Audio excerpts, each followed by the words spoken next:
গাইবান্ধার সাঘাটায় বিদ্যুৎস্পৃষ্টে একই পরিবারের ৩ জন নিহত হয়েছেন। আহত হয়েছেন একজন, তিনি হাসপাতালে ভর্তি রয়েছেন। দুপুরে কামারের পাড়া ইউনিয়নের পশ্চিম পাড়ায় পল্লী বিদ্যুতের মেইন লাইন ছিঁড়ে বাঁশঝাড় এবং তার পাশে থাকা ঘরের চালে পড়ে যায়। এটা সরাতে যান মোশাররফ নামের এক যুবক। এ সময় সে বিদ্যুতায়িত হলে তাকে বাঁচাতে এগিয়ে যান মিলন এবং আফজাল। তারাও তারে জড়িয়ে বিদ্যুতায়িত হন। এতে ঘটনাস্থলেই মারা যান ৩ জন। এ সময় তাদের বাঁচাতে গিয়ে আহত হয়েছেন একজন, তাকে পরে উদ্ধার করে হাসপাতালে নেওয়া হয়। হতাহতরা সম্পর্কে চাচা ভাতিজা। নগদ পেমেন্টে 500 টাকা পর্যন্ত ক্যাশব্যাক আর লেনদেনে প্রতিদিন ডিপ ফ্রিজ এবং ঘন্টায় ঘন্টায় এসি টিভি সহ দারুণ সব গিফট। দর্শক, এই বিষয়ে সবশেষ তথ্যটি জেনে নিব। সরাসরি যুক্ত হচ্ছেন আসাদুজ্জামান মামুন।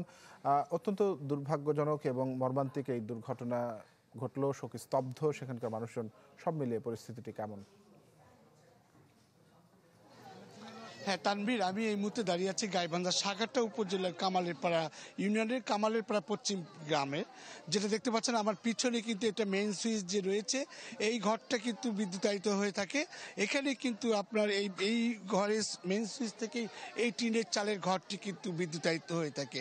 এখানে বাঁশঝাড়ের যে কঞ্চি আছে সেই কঞ্চিটা কিন্তু মোশাররফ পারতে গেলে সে আটকা পড়ে এবং সেখানে আটকা পড়ে থাকলে পরে এখানে মিলন তাকে দেখে মিলন যায় এবং মিলন তাকে আটকাতে গেলে সেও আটকা পড়ে এবং পরবর্তীতে আফজাল নামে যে রয়েছে সেই আফজাল তাকে বাঁচাতে গেলে সেখানে কিন্তু আফজাল হচ্ছে আটকা পড়ে। এইভাবে কিন্তু ৩ জন মৃত্যু হয় এবং তারা সম্পর্কে কিন্তু একই পরিবারের চাচা ভাতিজা এবং একই পরিবারের চাচা ভাতিজা রয়েছে।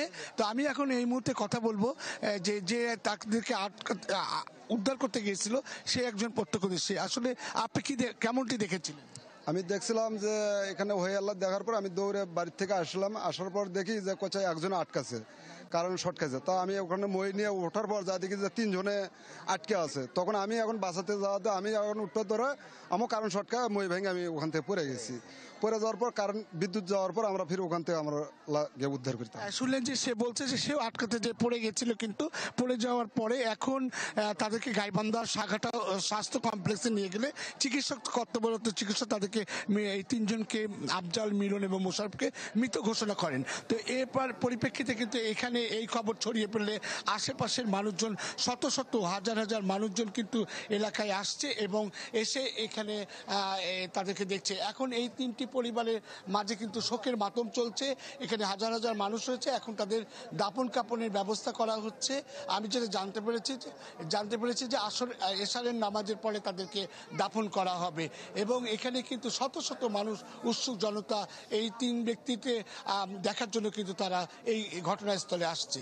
এই ছিল এখনকার মতো সর্বশেষ খবর।